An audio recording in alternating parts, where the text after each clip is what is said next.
السلام علیکم ورحمت الله وبرکاته. ګرانو زده کوونکو، په دې هیله چې روغ جوړ او سلامت اوسئ، د نن ورځې په لوست باندې پیل کوو.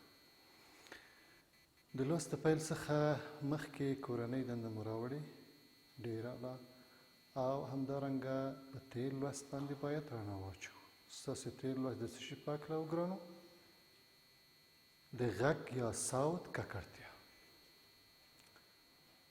هر هغه غږ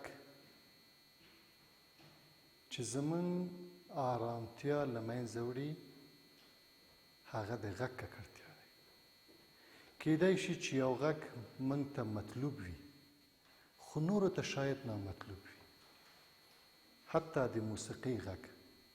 نو باید کوشش وکړو چې د چاپیریال آرامتیا وساتو، ځکه موږ په آرام چاپیریال کې استراحت، خوب او فکری کارونو ته ضرورت لرو، چې دا زموږ بنسټیز عمل دی. نو د خپل چاپیریال د آرام ساتلو لپاره یو ککړتیا چې د غږ ککړتیا ده، له هغه نه مخنیوی وکړو. د نورو ککړتیاو په څنګ کې چې د اوبو ککړتیا دی، د خاورې ککړتیا دی او د هوا ککړتیا ده، باید د محیط ککړتیا یا د صوت ککړتیا څخه هم باید مخنیوی وکړو. او له هغو غږونو څخه لکه د طیارو، موټرو، موسیقیو چې د نورو آرامتیا ته صدمه پېښوي، د هغې څخه مخنیوی وکړو، ځکه چې دا د صوت یا غږ ککړتیا ده. دا و زموږ او ستاسو تېر لوست. نن به انشاءالله د بیولوژي د مضمون د نهم ټولګي نهم څپرکي د کتاب مخونه 105 څخه 106 پورې د لوست په حساب 940 لوست د چاپیریال د ستونزو هوارولو تر عنوان لاندې آخرنی لوست لرو، چې انشاءالله به د لوست تر پایه د چاپیریال ستونزې وپېژنو، چاپیریال ککړ نه کړو او د چاپیریال د ستونزو په حل کې د هڅې ذهنیت باید موږ کې پیدا شي. دغه لوست زه عبدالصمد مسلم تاسو ته وړاندې کوم. راځو خپل نوي لوست پیل ته. بسم الله الرحمن الرحیم. د چاپیریال د ستونزو هوارول. ګرانو زده کوونکو، موږ او تاسو د خپل ژوند د دوام لپاره خواړه، روغتیا، کور، ترانسپورت او نور ضروري مسایلو ته ضرورت لرو، خو خپل دغه ضرورتونه باید په عاقلانه ډول سره ترسره کړو یا پوره کړو، چې زموږ ضرورتونو د رفع په خاطر نورو ته باید مشکل پیدا نشي، ځکه چې زموږ د ضرورتونو حل په چاپیریال باندې اغیزه کوي. مثلا که موږ خواړه استعمالوو، د خوړو د لاسته راوړلو په خاطر باید ځمکې ککړ نه کړو، نورو ته ضرر پېښ نه کړو.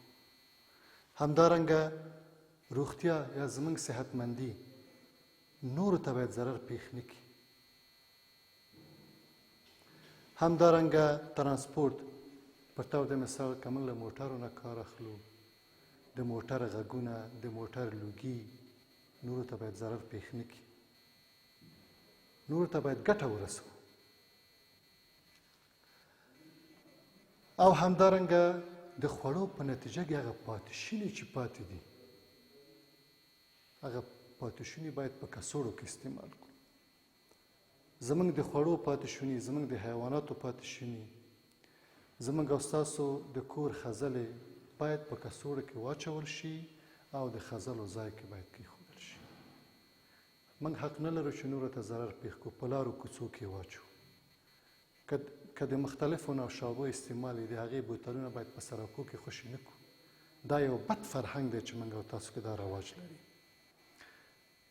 که له میوو څخه کار اخلو، د میوو پوټکي باید په سړکونو او کوڅو کې باید وانه چوو، په په پلاستیکونو کې واچوو. کله چې د خځلو ځای راغی باید په همه خځلو کې واچوو. ګرانو زده کوونکو، موږ او تاسو باید د خپل د ضرورتونو د رفع په خاطر نورو ته ضرر پیښ نه کړو. مثلا د خوړو په استعمال کې د خوړو پاتې شوني چې زموږ نه پاتې کیږي، د حیواناتو پاتې شوني، پلاستیکونه او نور داسې مواد یا په لارو کوڅو کې چې کله تاسې خوراک کوئ، تاسې حق نه لرئ چې د میوو پوټکي په سړک کې واچوئ، مختلفې نوشابې اوبه استعمالوئ، د هغې بوتلې باید په لارو کوڅو کې تاسې وانه چوئ. باید په مختلفو کڅوړو کې واچول شي تر څو زموږ محیط ناولی نه شي، زموږ خاوره، زموږ اوبه ناولی نه شي. تاسو دغه ناولتیا په خپل محیط کې ګورئ. لویه وجه یې موږ او تاسو یو. او بله مهمه مسله دا ده چې زموږ او ستاسو په محیط کې که په دې باندې وتوانیږو چې خپل محیط پاک وساتو، دوه مسئلې مهمې دي. یو د موادو بیا ځلي کارول.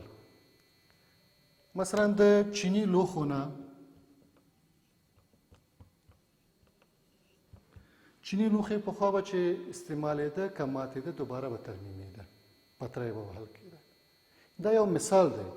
یعنی هغه مواد یا هغه لوښي او سامانات چې استعمالوو که یې بیا ترمیم کو، بیا یې استعمال کو، نو دا د بیا ځلې استعمالول هم محیط پاک ساتي او د هغې مات او ګډ محیط نه ککړوي، بل او تاسې زموږ اقتصاد ته ګټه رسوي. او دوهمه مسله بیا ځلې دوران یا ریسایکل.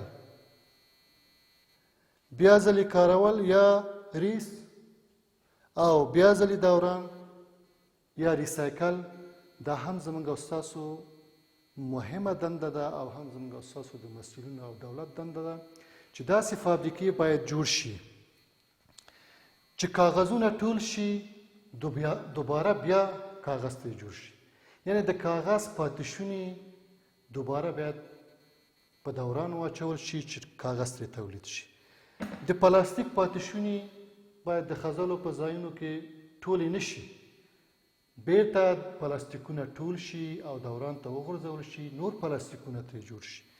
همدارنګه المونیمي قطۍ، د المونیم ویلې کول ډېر انرژي ته ضرورت لري او ډېر اقتصاد ته ضربه رسوي.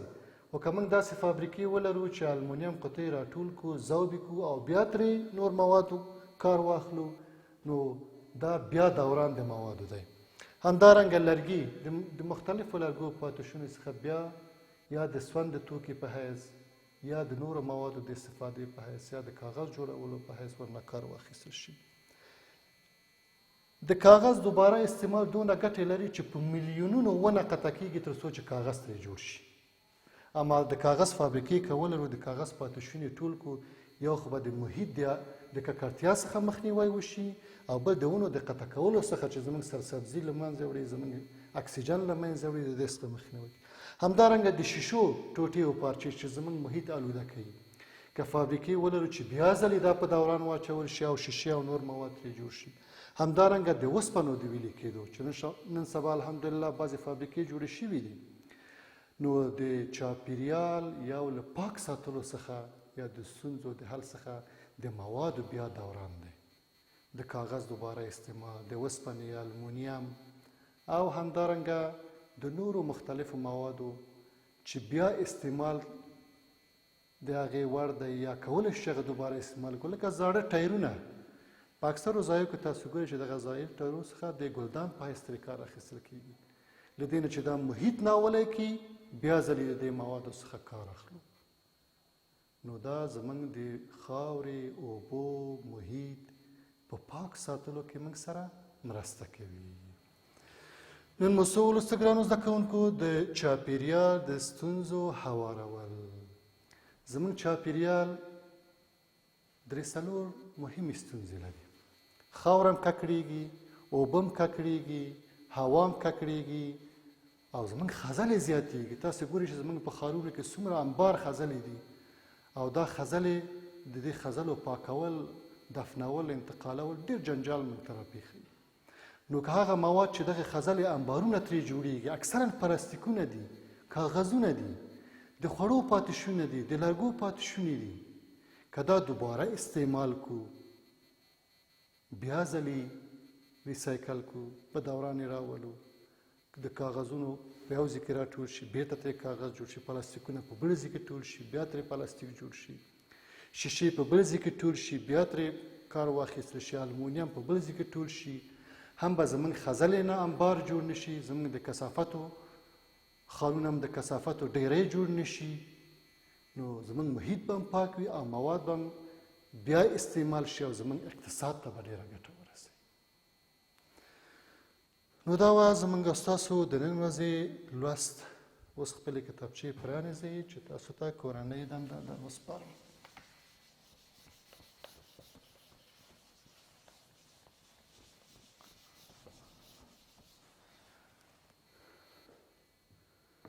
ګرانو زده کوونکو،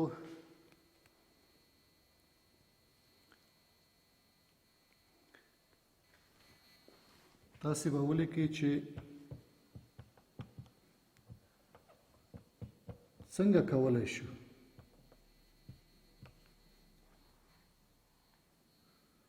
د خپل چاپېریال ستونزې حل کړو او پاکې وساتو.